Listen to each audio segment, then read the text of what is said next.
Let me say first that I was a little reluctant to do this. Can you hear me? Is this thing? I was reluctant to do this because not having research, I felt like I was out of place, and that nobody would listen to me. But if they listened, it didn't matter.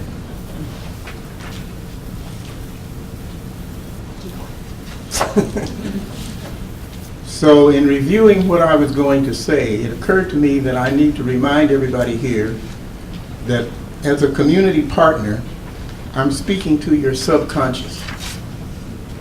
And the reason I'm speaking to your subconscious is because whatever people hear, it's what they think about and what they do that matters. So I'm not concerned about being heard, I'm concerned about action and what you're willing to do in an action way.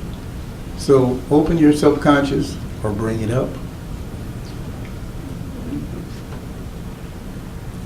And I guess I'll just say that parenthetically, I'm an advisor to this grant committee.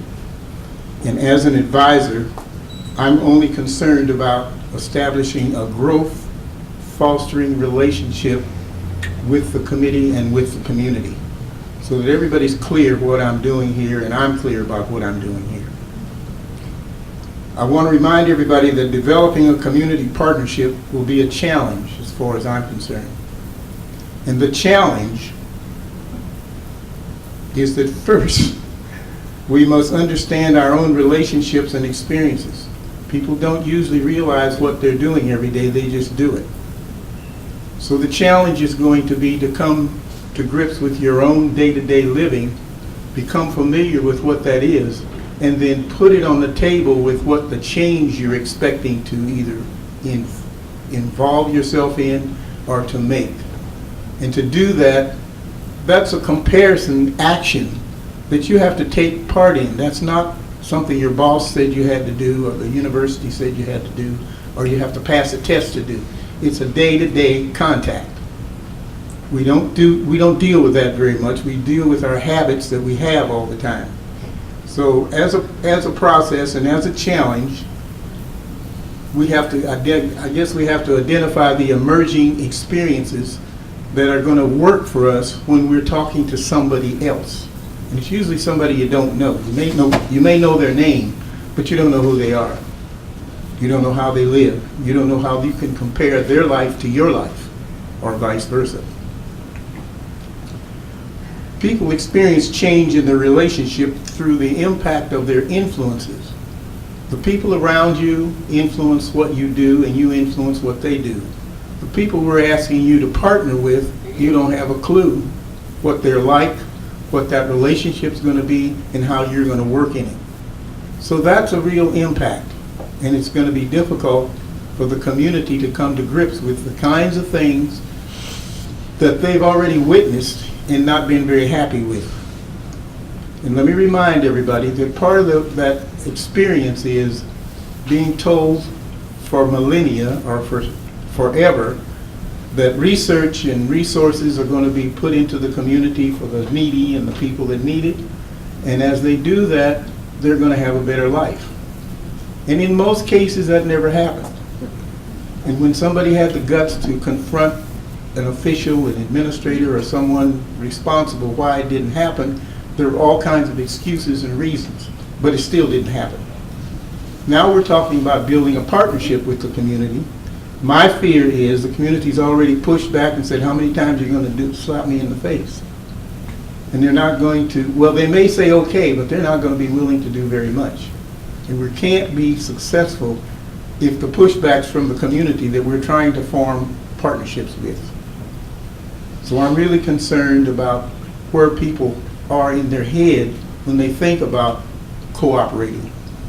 And I guess what affects me most is we're dealing now with another generation. The people that are going into the community and coming out of college and going to college, they're a different generation than their parents and the people older than them, like me. So they may be very willing to cooperate, to build these partnerships, and they don't have any idea about the history. So when the community pushes back, the history's pushing them back. A parent says, I don't know why you want to cooperate with them, they're not going to do anything. As a school administrator, I heard that I don't know how many times. You want to get your kid back to school. For what? They ain't going to do nothing anyway. Well, he needs a degree. For what? They're not going to hire him. This was rampant. This wasn't an isolated case. And it's still the case the way we treat people in our minority communities. They don't know if they're welcome anywhere. And now we're talking about forming partnerships. So my personal concern is that we prepare our mind to change how we interact, how we are able to do that. There are solutions to that, but you have to be ready to put the recipe together and make it work.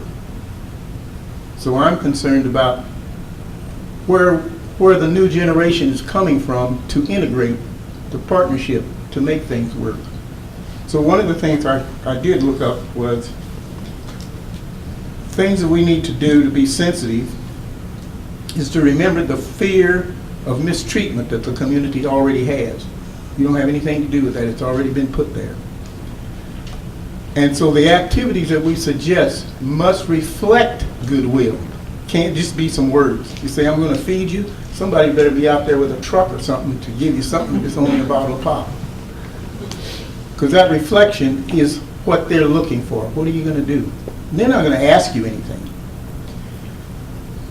And then I'm concerned about our language that we use to build those relationships. I'm reminded that in our culture, racism and sexism are kind of ideologies that permeate everything we do.